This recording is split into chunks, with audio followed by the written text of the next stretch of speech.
Sanibonani nonke enibukela le video.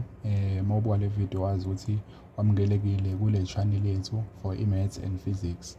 Explainer using i-language yesiZulu. 5 marks lena u-question yethu sizoyenza from ama-number patterns sigma notation. So isolve yona. Bathi lana ke determine i-value of m if i-sum lena is equal to is equal to le number, the value of m, determine i-value ka-m. I-value ka-m siyibona lapha uyabona. Le question ke nama-step wayo okuyisolve for ukuthi usheshe uyiqede noma wazi ukuthi ke just ukuthi usheshe ubone ukuthi kwenzakalani. Ama-steps kumele uwenze awu-3. First step, determine the first 3 terms. After so determine angithi awazi ukuthi what type of number pattern is that.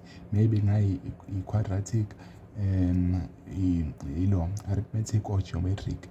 So determine ke constant difference or constant ratio for if we geometric. Step number 3, you determine number of terms, i-value ka-n.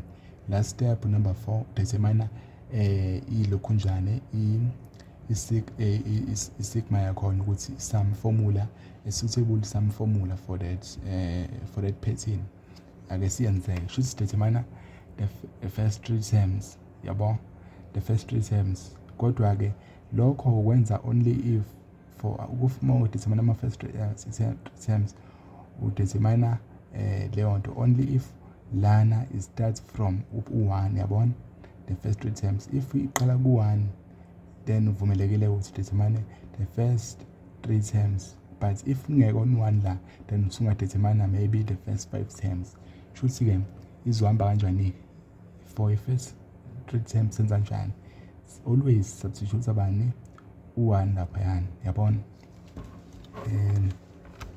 Noma sithi ke 8 multiplied by 2 so exponent 3 minus 1 yabona. Kukanje ihamba kanje ikahle kahle. Once iyashintsha lapha yana ikutshela ukuthi i-first term uqala from number 3 uyabona. Once kwa1 la ikutshela ukuthi always la mawufuna i-first term uzofaka bani u1. Manje ngoba u3 lapha yana uzokwenza njani ke? Ngeke ufake u1. I-first term yethu kusho ukuthi ikutshela ukuthi kahle kahle lokho usho ukuthi ukuze kuphume leya sum siqale ukubala from term number 3 up to i-last term of-m. Then sesifuna term number 3, but term number 3 uzoserve as first term. Ingani ngithi uzoserve as first term? I-value ka-a izolingana nale first term ezokhishwa la, ezokhipheka la if we substitute u3 lapha yana. Futhi ke senza kanje, i-first term yethu ile hlezi siya phambili. Futhi kuphuma bani u32. Mase siyazi term number 3 siyaqhubeka ngithi inamba elandelayo ubani u4. So keep bani u64. Siqhubeka futhi sifake bani u5. Ubani u128 uyabona. Kuba kanje na. Futhi ke i-value ka-a is 32 ngoba ngithi iqale from term number 3. Term number 3 is 32. Sibone ukuthi sifaka u3 la kwaphuma 32 yabona. First 3 terms. Then determine constant difference or constant ratio. Ngokwalana ke mina sengizokubambisa yabona ukuthi without waste isikhathi ubona kanjani ukuthi geometric or arithmetic.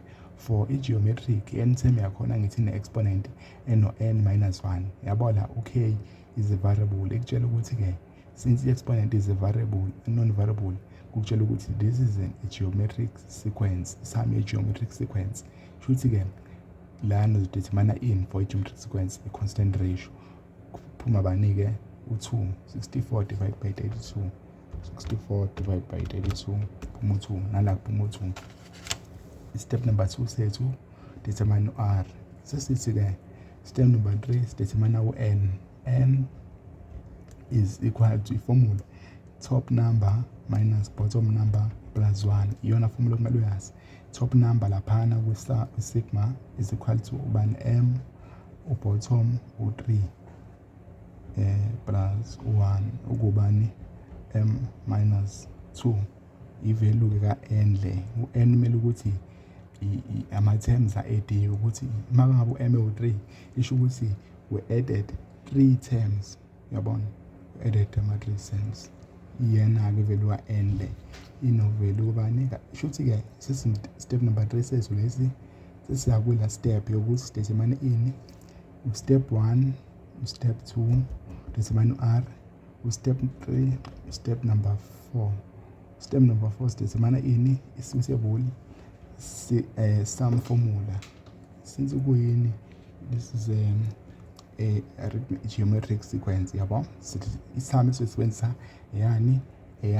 geometric cause na isymbol yakutshela ukuthi sokhuluma ngani ngesum.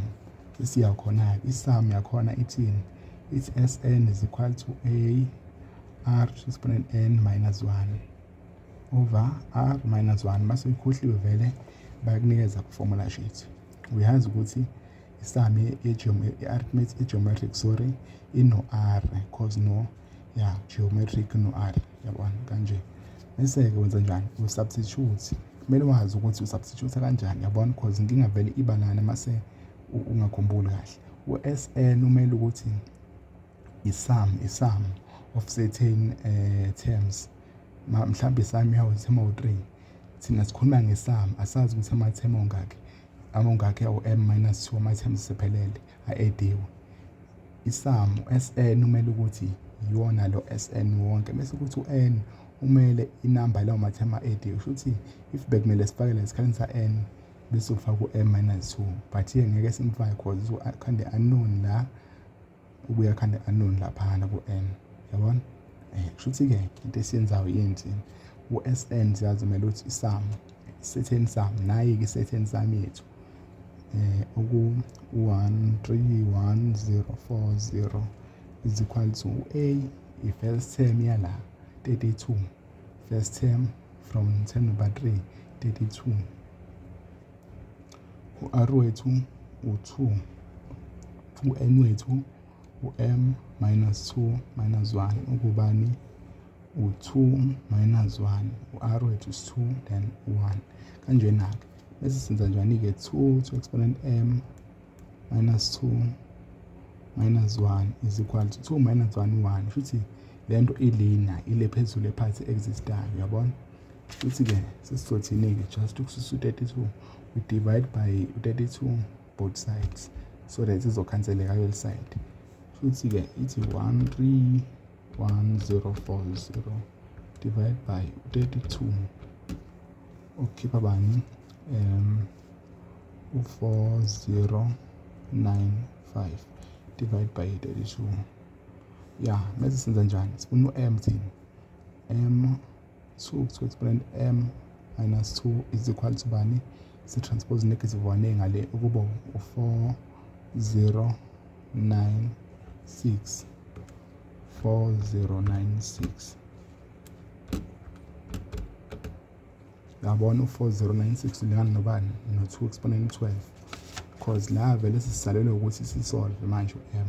Yabona ukuthi kune-exponent i-unknown le oyisolvayo, i-variable oyisolvayo, once eyi-exponent always into ozoyisebenzisa yini, yilokhu njani, ama-logs or yini, ukufananisa ama-bases. Then-ke or ake ngithi into ozoyisebenzisa once i-exponent yakho yana le value oyidingayo kwi-equation.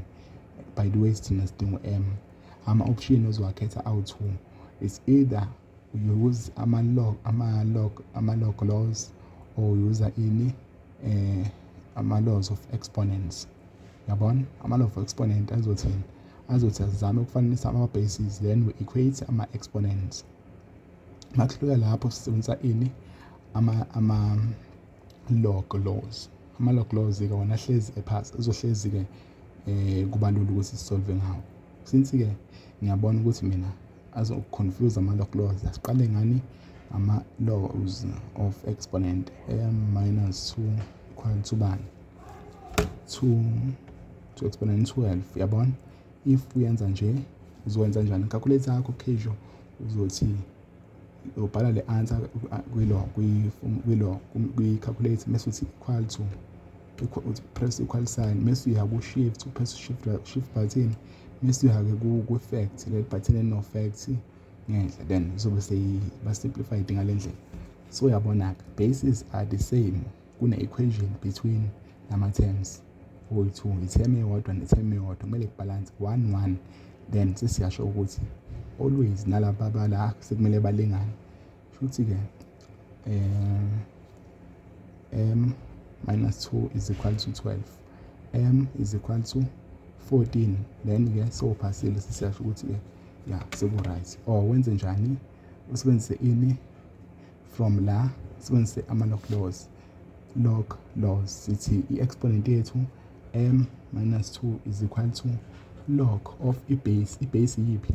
I-base ithatha la kune-unknown khona. I-base of this thing u-2 ubobani u-4096. Kukhipha bani futhi nakhona ngo-transposer khipha u-14 ungaverifya nge-calculator yakho. Ya kuyikanje.